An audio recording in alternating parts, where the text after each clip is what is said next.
Hey everybody, welcome to Move the Sticks, presented by Old El Paso. DJ, Bucky, and Rhett back with you. Boys, how are we doing? I did not get the memo on the matching shirt once again. I've come up a little short. I apologize to you both. But Buck, it's good to see you, man. How are you doing? Man, I'm good. I was just trying to be in line. I saw you guys jump on with your blues. I was like, well, I guess I need to be compliant when it comes to the dress you're like the code. Eagles. So here I am. Just singing the blues today, baby. Wow. Yeah, that's. Hey, you know what? Nice transition. Transition, right? Because it is That's what I got time for you. For the Monday night recap presented by Old El Paso. Look, we can start at the end. Rhett, you want to jump in here? I'll let you do it. But this, we'll get to the first three quarters of this ball game. But really, the end of the game, Drew Lock, the Seattle Seahawks, that drive, 92 yards. I think that's where we got to start. Yeah, for sure. And I think Buck had a terrific tweet last night following, it had been around Drew Lock. I'd love to get your perspective on the journey that he's had over the course of the last few years. Obviously, was a part of the Russell Wilson trade that brought him to Seattle from Denver, where he did have a stint as the guy in Denver. Didn't quite work out for whatever reason. The Broncos weren't a great team over the course of those few years there. But here's the thing that I keep coming back to. I mean, the dude had tools. Like, we knew it all along. Like, even even in the draft process, you knew this dude could throw the heck out of the football, and it was a matter of putting it all together, figuring out how to find the right play caller, the right playmakers, and man, he's got all of that here in Seattle. And I love that he improved a little bit after getting that second opportunity to start this week, right? Didn't go as well as he would have liked that first opportunity this year in Seattle, but comes back.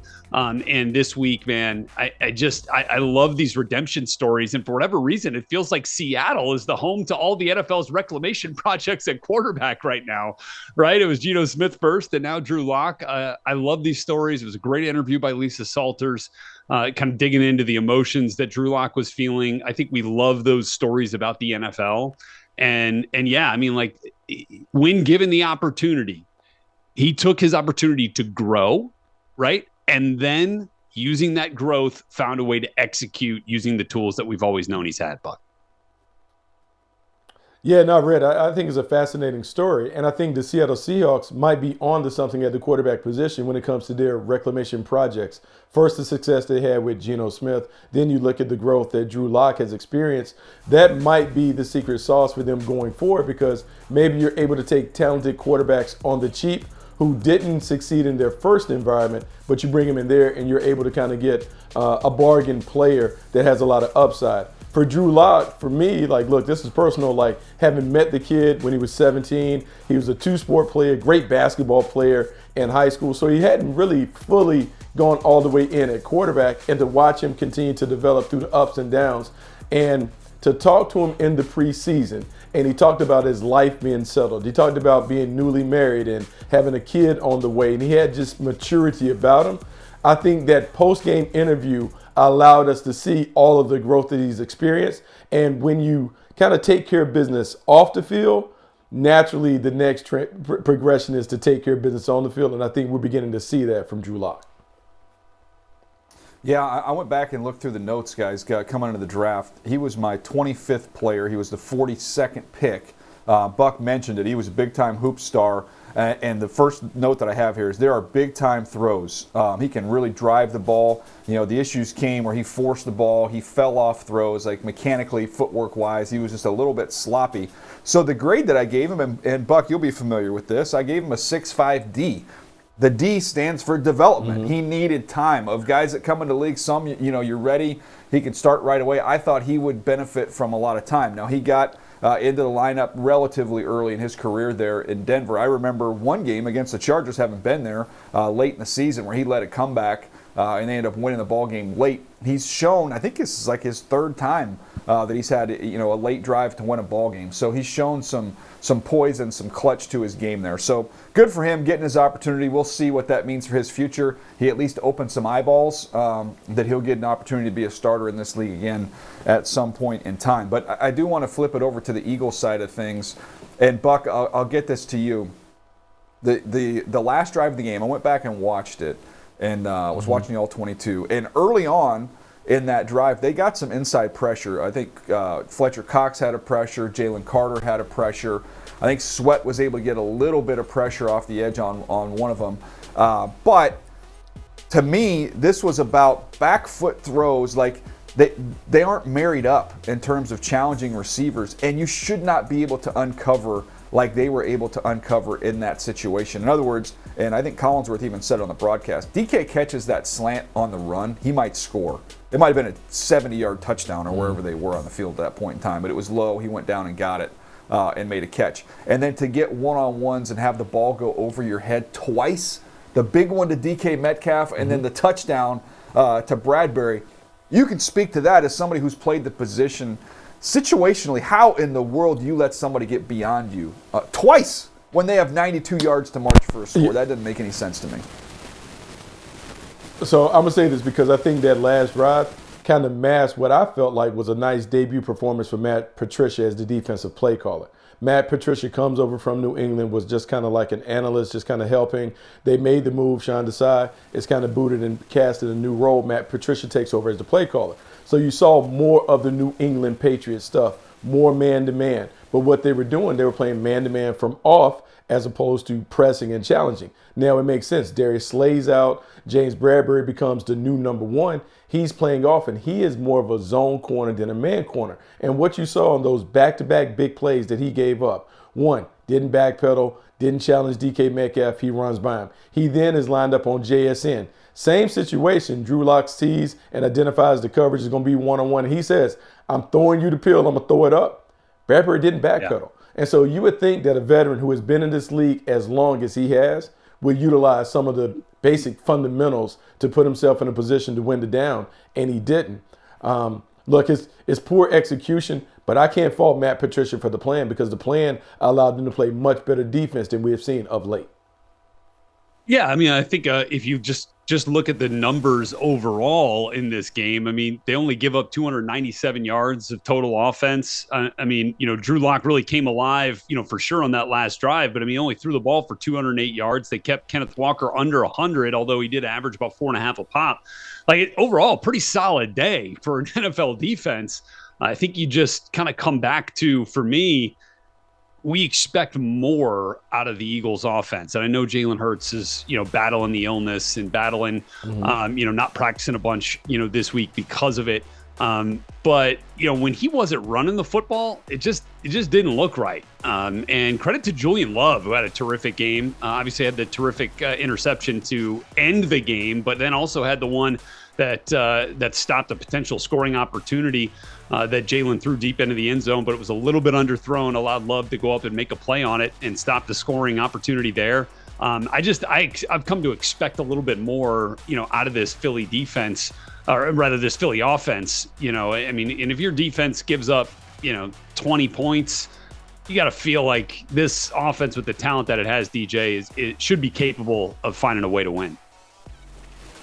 Yeah, no doubt. And I think also one of the other takeaways is if you're Shane Steichen and you're making your case for Coach of the Year with the job you're doing with the Indianapolis Colts, maybe sneak some of these Philly games without you into that resume tape as you're trying to push for that title, because he is a phenomenal football coach, and I think you've seen it not only with what he's done in Indianapolis. You see the void there that he left in Philadelphia. This does not look like the same offense that we saw last year with Jalen Hurts. DJ, real quick, go ahead, Buck. I think one thing that is always concerning or is always a temptation when you pay the quarterback the amount of money they paid, sometimes you have a tendency to want to validate why you paid him what you paid him. And so this is a different style of offense than what made the Eagles successful last year and early this year with Jalen Hurts. They were running the football more. They were committed to being a grinded out football team. And I think sometimes some of the chirping from outside, A.J. Brown, maybe Devontae Smith, asking for more opportunities in the passing game, I think they've lost their way. When the Eagles get back to running the football, they can dominate teams. It's just that they are not in love with trying to run the football. And so I just wonder how many more losses will they take before Nick Sirianni says, hey, guys, let's go back to running the football because that's how we're built to play. Yeah, I mean, I thought they did a decent job of running it when you factor Jalen into the running game this particular game. I mean, Swift got loose a little bit. Gainwell was solid, but they couldn't. They're not scoring points. I mean, that's the thing. Like what you'd expect from this offense, it's not happening. By the way, if you're listening to us, this won't make any sense to you, but if you're watching us, I just want to let you know Rhett is in good health. It's maybe a little lack of lighting, that's why he looks green today, but he is healthy. It is not a concern. We do not need to add him to the prayer chain just yet. It's your monitor, am I crazy? pal. He looks green. He looks green today. What is going on here? Producer Drew says it doesn't look green normal. on my end. He doesn't look green on my end. I mean, maybe it's the TV or the monitor that we have, but it doesn't look green on me. You look great, Rhett. You look great. All right, I'll move the topic here. MVP odds, it is Brock Purdy at the very top of the list, followed by Lamar Jackson, Dak Prescott, Josh Allen, and Christian McCaffrey. So if we're going to pick an MVP, I want to get it to you, Rhett, with this tee up here. Yeah, sure. Do you ever remember a year when a quarterback was talked about for the MVP, and we were reserved in giving it to him because of the talent around him? Like, I'm trying to remember, like, I don't remember when Patrick Mahomes was up for an MVP saying, I don't know, he gets to throw to Tyreek Hill and Travis Kelce. Like, that's not, I mean, I don't know about that. We've never done that before, so why is everybody twisting, they're contorting, trying to figure out ways not to say Brock Purdy's the MVP is what I'm getting at. Well, they haven't gone back and watched the throws that Purdy has made this year. And look, for me, I think that Lamar Jackson is kind of neck and neck with what Brock Purdy has done. And I'll get to Lamar in a second, but Purdy paints it everywhere, man. Like his 20 to 30 yard down the field layered throw over the middle. It's majestic. It's like if you're ever in like a surf shop and they've got those videos on loop on those TVs, it's like the surfer that hits that perfectly cresting wave through the tunnel. Like that's what that ball looks like, floating over the second level right into the arms of a 49ers receiver running in stride. It's just a thing of beauty. I mean, like he does that, and then like he'll hit those corner routes, those deep outs. I mean, it's just, I don't know how you look at that, how you watch those games. You see him getting pressured, taking hits, and still delivering strikes on the money, to Kittle and Samuel. And I get it. They've got a terrific system. They've got a terrific plays. But it doesn't work if he's not making these money throws that he's making here. And they're not easy layups. Like these are high degree of difficulty throws, and he is just absolutely painting it right down the strike zone. It's so much fun to sit and watch, especially like from the end zone copy. It's just like to watch the trajectory of that ball and just it's beautiful. And then I'll say the thing about Lamar Jackson, though, that kind of gives him, some real credence here is the pizzazz. Like he's obviously got the electricity when he can make some of those same throws, but do it by, shedding a defender that's rushing, by dipping under one, spinning out of a tackle. And I will tell you this, and I'd love to get, Bucky and DJ, I'd love to get your thoughts on this too with Lamar. And then you guys can obviously come back to Purdy too, because I do think this is a two-man race here. He is hitting those corners, those deep sail routes, those outs, those throws outside the numbers, I think more than we've ever seen in his career. Like in some of those deep throws down the sideline too, the stuff that's not in the middle of the field where we saw it so oftentimes early in his career. Bucky, I feel like he's doing that even more than we've seen in years past.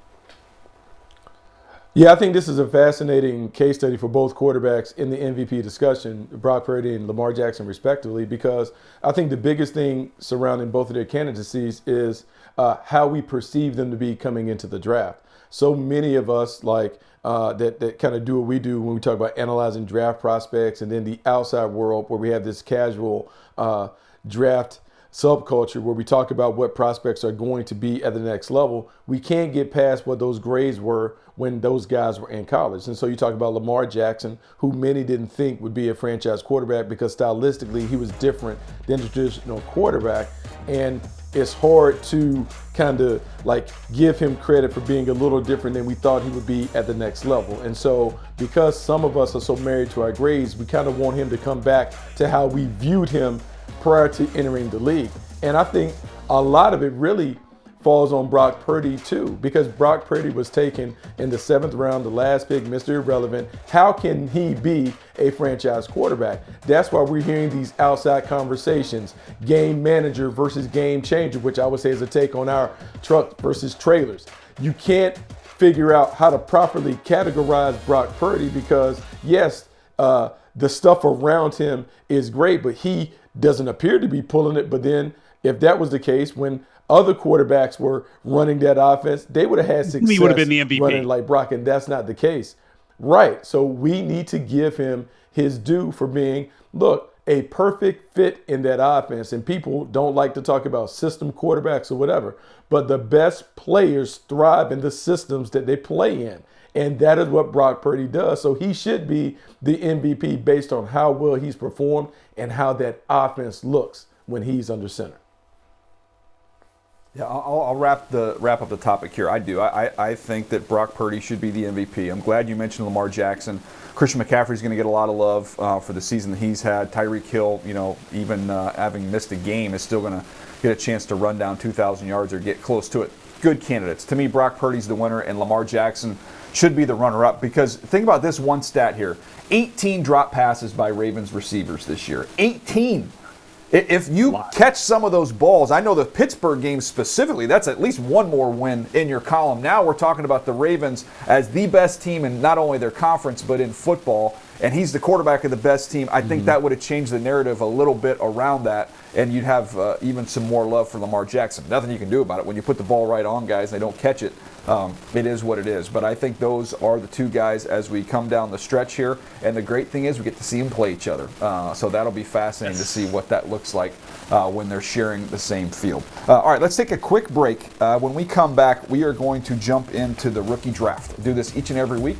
We'll see where we're at. I think Bucky had a good week. We'll get to that right after this.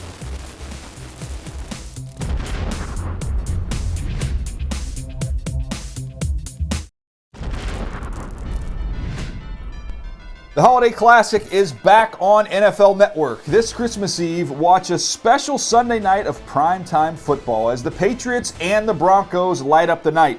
The NFL Holiday Classic, Christmas Eve, live at 8 p.m. Eastern, only on NFL Network and streaming on NFL Plus. All right, let's get to this rookie draft. Let's see what happened last week. Buck has been on a tear. He picks up 6 points, so he gets 2 wins. The running back and the receiver position with Jahmyr Gibbs and with Jordan Addison both having huge games. Rhett, solid second place there in each category with Levis, Achane, and Nakua. Yeah, and then I just got 3 points off Aiden O'Connell, leading a 63-point barrage against the Chargers, and nothing with Bijan and Zay Flowers there. So Bucky has scored 23 of the possible 48 points the last 4 weeks. He is right back in it. He's in second place. He's overtaken Rhett. He's nipping at my heels. So we are we're in a contest here, guys. But before we get to this week's draft, I want to get into a discussion about one of the guys that gets picked every week. He's usually been either the first or second pick, and coming off his worst game of the year and playing for, I think, one of the more disappointing offenses in the NFL. That's Bijan Robinson and the Atlanta Falcons. And before we get into what we think is wrong with this group, let's hear from head coach Arthur Smith on his thoughts. We're not where we want to be, and we've lost some close games. But it's not over, and we will die trying to make sure we get this right and just go win this game, and let's see what happens. Well, anytime death comes into play when you're talking about football, it's probably not a great thing. Buck, when you look at this team offensively, they just made another quarterback switch. Looks like Heineke's going to start this week. It's been kind of a bounce around situation at that position. Are we looking at this and saying it's just simply they stink at quarterback, or what are the other issues with this offense? There's way too many other good players for them to be this bad. Yeah, they had way too many good players for them to be this bad. But DJ, it's hard when you have to work around a quarterback who has limitations. It prevents you from getting to all the weapons that you have. And yeah, we can throw bubble screens and give the ball to the running backs, but your quarterback is the biggest driving force in terms of what you're able to do offensively. And because they don't have a high-level quarterback in Desmond Ridder or Tyler Heineke at quarterback, they're not able to really get to the back pages of the playbook. And so until they fix the quarterback position, we really don't know what the potential of this offense could be. And I know Arthur Smith has been a good play caller. He's a good play caller in Tennessee. He's shown flashes of being a good play caller in Atlanta. But I think the quarterback issue has prevented him from fully getting into his bag as a play caller.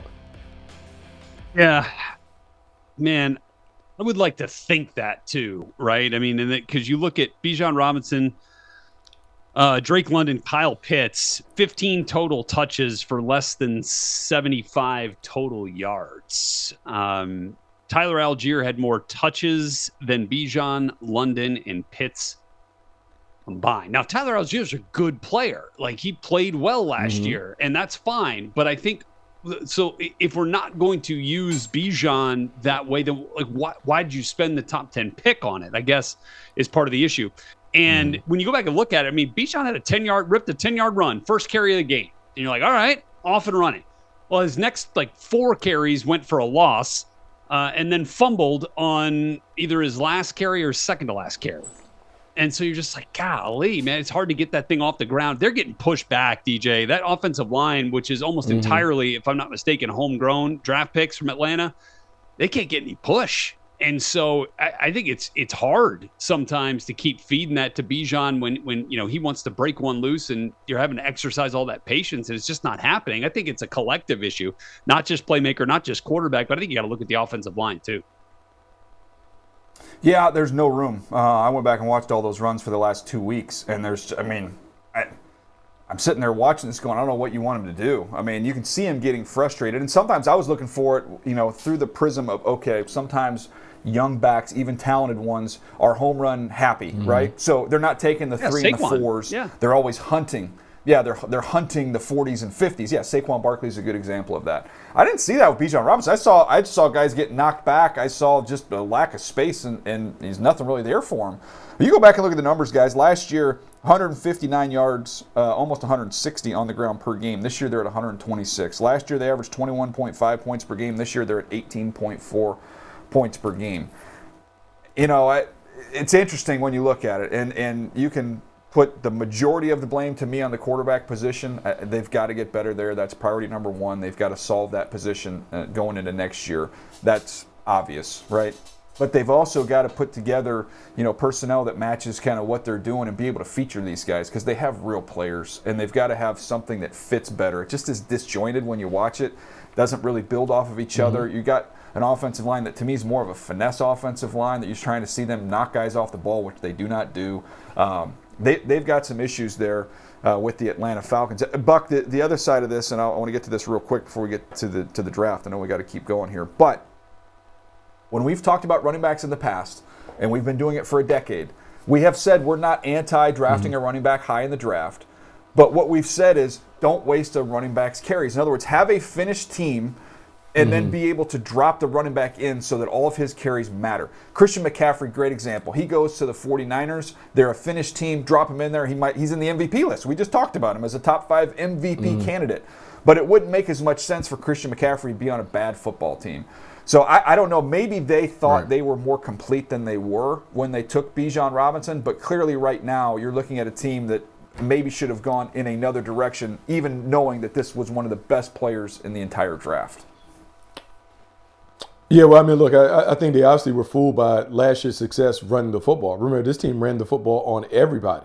Tyler Algier was a good player, but Cordero Patterson was backing him up. And so you're thinking, I'm getting an upgrade over both of those running backs behind an offensive line last year that create push.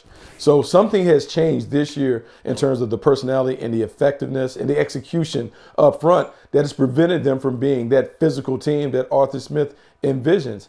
The other part of it is Jonnu Smith and Kyle Pitts and Drake London and the players that they have outside are terrific individual talents, but for whatever reason, the scheme, the complements in the passing game don't match what they're doing in the running game, and the quarterback is unable to elevate either aspect. And so we can talk about those parts, but when you have a better player, maybe a more dynamic player at the position that maybe has some run pass capabilities, maybe, just maybe, the quarterback, a new quarterback, will unlock some of the potential that the rest of the offense has.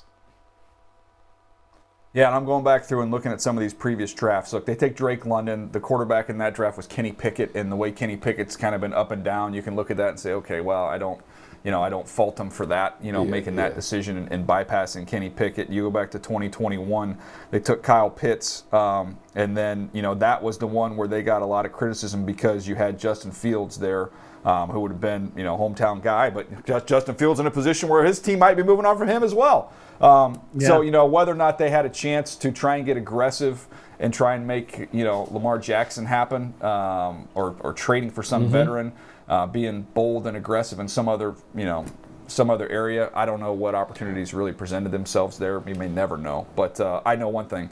They can't enter next year with the group they have at that position right now. They've got to go out and find one. So that's going to be their charge. All right, let's get to the rookie draft here.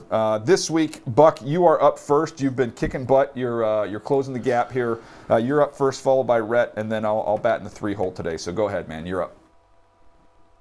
Well, yeah, this is one of the more difficult decisions to do because you got to have a little faith that the guy that I'm picking, C.J. Stroud, is going to be able to come back out of concussion protocol. But I'm going to take him number one. Quarterback's the most important position on the field. Need to get a dub with C.J. Stroud leading the way. Okay, so going quarterback there. I don't know what Will Levis's situation is. I guess Aiden O'Connell is probably the safest bet there. You got although Green Bay Packers defense has definitely made some quarterbacks feel better about themselves in recent weeks. So Bryce Young might be an interesting choice as they get set to welcome the Packers on Christmas Eve. But I'm going to go with the sure thing here, and I'm going to take Jahmyr Gibbs, who's been an absolute stud at the running back spot for the Lions, taking on the Vikings in a big-time matchup right there. So give me Jahmyr Gibbs. All right, Wow. I like that. Wow. All right, let's see here. Where am I going to go next? All right, I'm going to go because I want a little viewing pleasure on Thursday, the Thursday night game, and I've got the Rams and the Saints there. Give me Puka Nacua with my first one. Oh. And then I will come back. Let's see here. Ooh. Oh, man. I got to. He doesn't like this for you. He's feeling your anxiety right now. Oh. I don't know. I mean, I you don't might have know to play that I Wildcat like, the whole game. I don't know that I like my Aiden O'Connell pick at Kansas City. Got to say I don't love that one. So I think I'm going to avoid that. Is it possible to do an entire section on how disappointing the Atlanta Falcons offense has been and then come right back and take Bijan Robinson with my next pick? You're darn right it is. Yeah. I'm taking Bijan, Rhett. Okay. Well, man, it's yeah. I think it's time to take a quarterback. Like I think there's just no other way around it. I don't know what else I could do here. I think there's plenty more options as the pass catchers go. So guys, you don't have to take Bryce Young here. Bucky's not taking one. You didn't have to take one. He took Stroud. Yeah. Yeah, so he's not. You could wait till your next pick because I don't pick again. I mean, I'll let you make mistakes. Come on, we're going. You can't coach your team in his team. Come on, let's go. There. Taking Bryce Young. All right, that's a flawed pick. But go ahead, Buck. You get back to backers. Oh, I love this. So now, look, man, Jordan Addison has treated me so well. We got to take him again. We're going to put him in there. So we're going to take him right off the board. And now I have to find a running back of my liking. I like what Zach Charbonnet did, but I feel like I need to go big. Can I go A-Chain? Can I go A-Chain maybe to just somehow find a way to just put some points on the board and do something fantastic in that bit role that he has? I like it. Yeah, you can. I like it. And then it's me again, right? Yes. I'm going to go Laporta. Sammy Laporta is going to be my pass catcher. So going heavy on the Lions here. Oh, whoa. Wait. Can tight ends be included? Hold up. Wait a minute. Yeah. This is a wide receiver thing. Whoa. No, we've been doing pass catchers for like the past 8 weeks. Sammy Laporta's a tight end. Yeah, he's a tight end. What are we doing? I heard. We've been doing this like 6 weeks. Can I protest? Come on now. Sorry, bud. This is the rules we've been playing by. This is not new. Yeah. Oh, I think I've taken Kincaid several times. What are we doing? Yeah. He's in last place. We had tight end weeks, about? I thought. Come on. You're fine. I mean, You're fine, this dude, he always has something. He's like Bill Belichick. He always has, like, whatever the rules are, it's always to the line. Kind of like, what? I didn't know it's a pass catcher. What am I doing? I am going to exercise all options available to me. Every inch by of the the way, rule book. last week there was a tweet. I cannot remember who sent it out, but it was when Aiden O'Connell was playing Easton Stick. Somebody said Aiden and Easton sounds like two kids that you have to go pick up at like daycare that have been that people have been watching. Like Aiden, Easton, come on over. I'm going to stick with Aiden O'Connell. He was good to me last week. I'm going to go back to him this week, see if he can get me some more points. I don't love the matchup against the Chiefs, but maybe we get some garbage points late there. You never know. I will roll with that one. All right, that's going to do it for the rookie draft. Bucky's not happy, but it was all legal. It was all on the up and up. We're going to take a quick break. When we come back, we're going to look at some divisions that are really, really tight and see if we can't figure out who can pull away here at the end as we come down the home stretch. We'll do that right after this.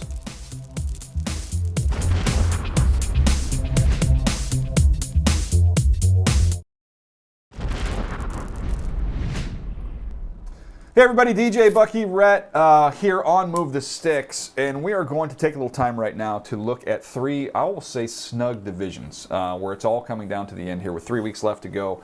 And thought we could analyze who we like to come out on top here as we finish this thing up. And I think we should start first of all with the NFC East, and man, the Cowboys and the Eagles neck and neck. Obviously, the Cowboys hold the tiebreaker as we sit right now. Buck, who do you like finishing this thing up and winning this division?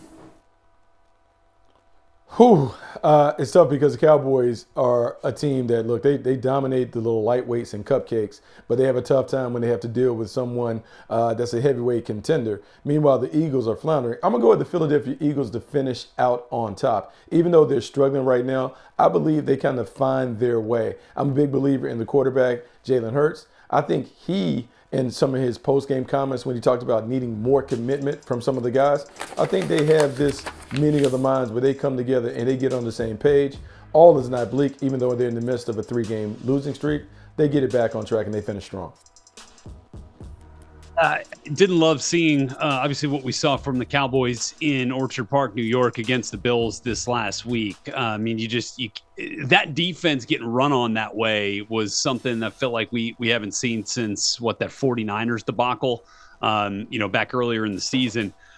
I'm kind of trending Cowboys here, and I know that Jalen Hurts wasn't himself on Monday night in Seattle, so I'm just kind of like, I'm hoping that that's the case for Philly, but I feel like I have more confidence in the way that Dallas had been playing, whereas for the Eagles now, it's been a couple of games here recently where they've kind of they've showed some signs of slippage. The Cowboys had been playing really well up until that Buffalo loss. They for whatever reason, have those clunkers from time to time, and hoping that's an aberration and not more of the norm. And I think I'm going to go with the Cowboys to come out on top in this division. I think Dak Prescott, on the whole, has been playing a little bit better than Jalen Hurts, and so I feel better about the quarterback play there at this point. Yeah, and I mentioned a minute ago, obviously, they've split this year when they've played. The Eagles won the first meeting with the Cowboys. The Cowboys won the second meeting. But you will use the word clunker, Rhett. And what do the clunkers have in common? You're playing elite teams on the road. San Francisco 42-10, they got hammered. Buffalo 31-10. Both those teams, really good teams, talented teams, tough environments. They go on the road, they lose. Well, you look at the rest of their schedule. At Miami's up next. So that fits the criteria. Elite team on the road, that would scare me right there if you're the Dallas Cowboys, because if they were to lose that game, then you finish up Detroit at home, who's a really, really good football team, and then at Washington, which is a divisional game. You never know what you're going to get there. It's not an easy run. They just lose one of those games, they're in trouble, because the Eagles should win out, even though they're not playing well. The Cowboys are playing better than the Eagles, but they've got 2 games with the Giants sandwiched in between that as a meeting with the Cardinals. So the Philadelphia Eagles have struggled, though, against good teams. The Dolphins have struggled against better teams, though, this year. And without But if you Tyreek Hill. look at just, it's hard not, I can't divorce myself from what we just saw over the last week for each of those teams. And legit argument. I don't know. I just, to me, that will be look, it'll be a big game. We'll see what happens there. There's a lot going to be decided in the NFL after this next week because of some of the matchups that we have. I think that's one of the key ones there when you look at the Miami Dolphins hosting the Dallas Cowboys. All right, let's get to the next one here. Rhett, you're up first on this one. NFC South is kind of a muddy mess. Who do you like there? Bucks, Bucks, Bucks. I just I feel like the way that that Baker Mayfield's playing, Dave Canales, I think is he and Baker together have figured out the way that they want to operate. They got Rashad White rolling a little bit now too, both in the run game and the pass game. Mike Evans is having another terrific season. Doesn't get talked about nearly enough. I feel like the quarterback's playing really well there in Tampa. Probably playing, even though Derek Carr probably had his best game as a Saint this last week. I still feel comfortable that the Bucks have gotten better quarterback play more consistently than anybody in this division, and their defense, when healthy, is the best one in the division. So give me the Bucks, Buck. Yeah, I'm with you when it comes to the Tampa Bay Buccaneers. Baker Mayfield and Dave Canales have done a really good job settling in terms of how Baker is utilized in this offense. It's a mix of some of the stuff that Russell Wilson was doing up in Seattle, and then some of the things that Baker's always done when it comes to being a quick rhythm passer. You look at the personnel that they have available, Chris Godwin and Mike Evans outside. You talk about Rashad White being able to find his way as a runner. And then defensively, Todd Bowles knows how to ratchet up the pressure in key moments. The Bucks, to me, are the class of the division. A little bit about them, but more so about the others. I don't think the others are consistent enough to get on board and catch the Buccaneers. Yeah, I won't belabor the point. I'm with you guys. Tampa, to me, is the team that I trust the most. Again, I don't know that any of these teams, whoever wins it, I don't see them doing much in the postseason.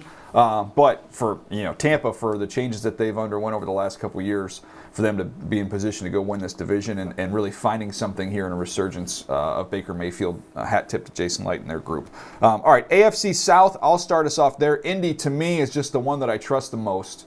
I trust Shane Steichen, the job that he's done. I trust this defense, which has played really, really well. It's a crowded field there, but that's the team that even when, guys have come in and out of the lineup, I think you've seen it in Houston, Buck. Some of the pieces come out of the lineup, then it's, it impacts them a little bit. Whereas on the other side, I look at Indianapolis, and even with the shuffling of the chairs here, I've been impressed with the way they've shown up here as of late. I trust the Colts.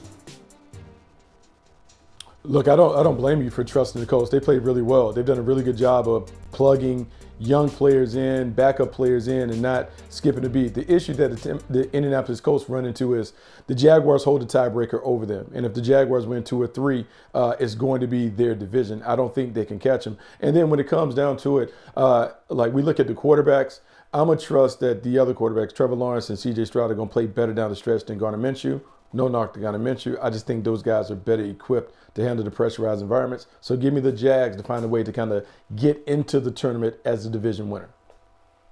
And I think our answers here speak to the competitiveness at the top of this division, because I'm going to take the Texans. Been on the Texans all year, and I get it that they've been depleted a little bit in terms of key player injury spots, with Tank Dell out for the rest of the year. Nico Collins, was down this last week. Dalton Schultz has been in and out of the lineup, but I do think that if as long as C.J. Stroud does not miss, the rest of the season and has more time to come back in here and get himself back right with this offense, I think they've got a chance. And I also think that they've got the grittiest defense out of all these 3 teams, including the Colts and the Jaguars.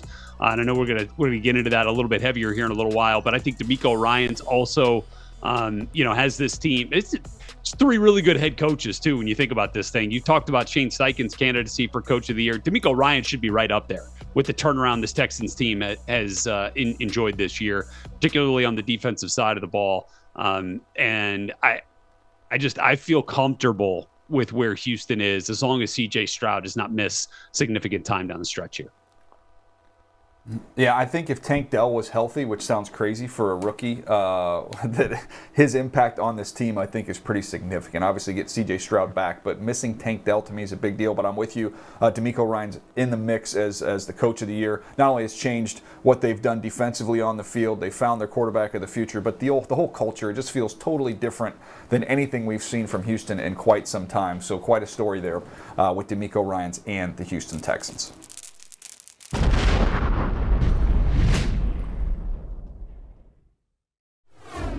All right, it's time for Sacks and Quarterbacks presented by Campbell's. And we can kind of stay on the Houston Texans here, guys.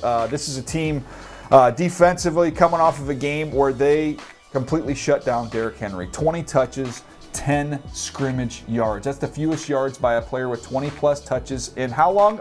Ever. That's pretty good. I think NFL history is something to be proud of when you do something that hasn't been done before. So this defense, when you look at them, Rhett, you're somebody who pays a lot of attention. You're very tight in and close in that organization. What have you seen when you've dug in and done some homework on this Texans defense? Good homegrown players. I think that is something that kind of rings true there. And obviously it starts up front. I think Will Anderson has been that franchise cornerstone on the defensive side of the ball. And then, Derek Stingley, when he's come back and gotten healthy, has been huge in the back end from the coverage perspective. Jalen Petrie. And then you mixed in some quality veterans there, right? Both at the safety spot and then, at the linebacker spot, Denzel Perryman, I thought gave him a big lift in this game. And we talked about that a little bit next to Christian Harris, who, again, another homegrown draft pick there on the second level for that Houston Texans defense. But I do think that a guy that was drafted a couple of years ago and has maybe taken a little bit more time to kind of find his impact with this team is Jonathan Grenard from Florida. I mean, he leads all players in the league right now in sacks over the course of the month of December. He's got 6 in the last 3 games. He's got 4 games this year where he's had 2 or more sacks and 14 now on the season in total. Probably one of the quietest impact edge rushers in the league right now. Now, he doesn't have the total amount of pressures as, say, like, a Nick Bosa or a TJ Watt or an Aiden Hutchinson. But what he's doing is he's finding a way to get to the quarterback and get him to the ground. He is getting home when he does get the pressure. So I do appreciate that. You love the guys that do affect the passer, even if it is with a pressure and not getting him to the ground. But Grenard has gotten gotten the opposing quarterbacks to the ground a lot, and it's been a real nice 1-2 punch off both edges when he's there and when Will Anderson has been healthy. So I think they've got playmakers at all 3 levels of this defense. Yeah, really good defense. It's really well constructed, not only with the personnel that they have, but what DeMeco Ryans has done in terms of making sure that the personnel is put in positions to really excel. You talked about Anderson and Grenard. Those guys have played well on the outside and the back end.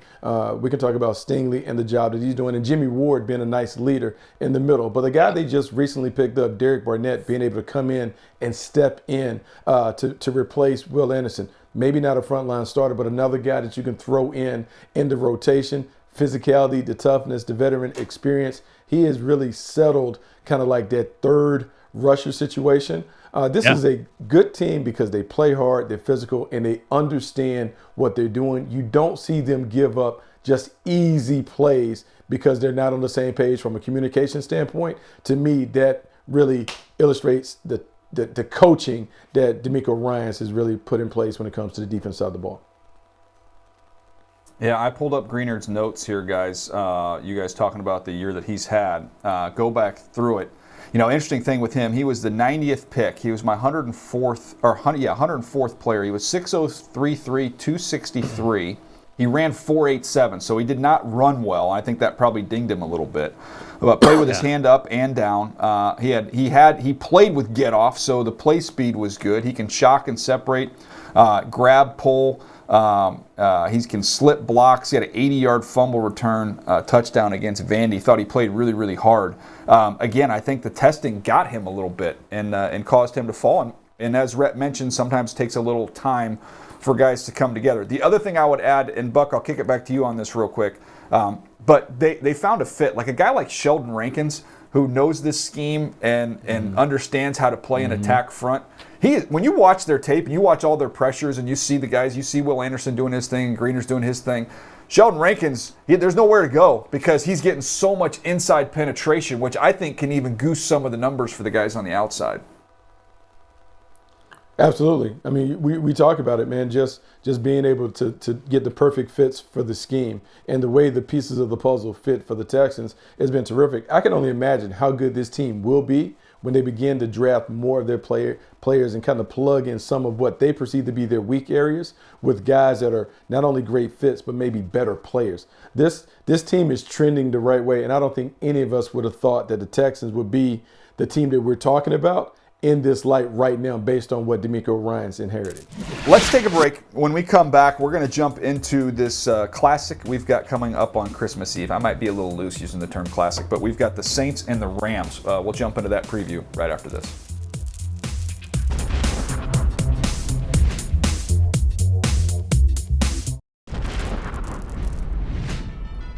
The Holiday Classic is back on NFL Network. This Christmas Eve, watch a special Sunday night of primetime football as the Patriots and Broncos light up the night. The NFL Holiday Classic Christmas Eve live at 8 p.m. Eastern only on NFL Network and streaming on NFL Plus.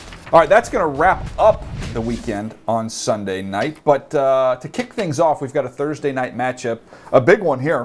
Both these teams right in the mix. The New Orleans Saints taking on the Rams. And Buck, let's start on the Rams side of things. I think this is Sean McVay's best coaching job. I know he's won a Super Bowl. I know he's been to another Super Bowl. But this year, what he's done with this roster, to me, has been his most impressive coaching job. Yeah, I have been more impressed with Sean McVay than I have been this year. Being able to take the team that, look, they got rid of a lot of the players that were bogging them down in terms of money and those things, and they're trying to do it with young, homegrown products. And to their surprise, they've had a lot of success. Matthew Stafford, being a holdover veteran quarterback, has been able to really help these young guys on the outside develop. Puka Nacua has been a terrific find. You now pair him with Cooper Kupp. You got two guys who are interchangeable on the perimeter. Kylen Williams being able to run the ball effectively. Look, in the second season, this offense is trending the right way. And then Raheem Morris has done a really good job of just getting this defense to play hard. They don't beat themselves. And because of that, they've been in a lot of games this season. Yeah, and look, I think a lot of this comes down to quarterback play. You know, I'm sure, there were some who thought, well, look, if you're going to kind of tear this roster down a little bit and try to build this thing back through the draft, why are you hanging on to Matthew Stafford? Well, because he's really dang good. And, with Cooper Kupp still there and with the emergence of a run game led by Kyren Williams now, this feels like Rams teams of old, and with their commitment to the run and then their ability to push it down the field. You get another young receiver into the mix, kind of the way that Cooper Kupp jumped onto the scene in his first couple of years in the league with Puka Nacua. I think there's a lot to like there. Young pieces littered throughout this roster more so than there have been in the last few years now for LA. And it comes down to quarterback for me, and I think the Rams are a playoff team and one of those three wild cards there in the NFC.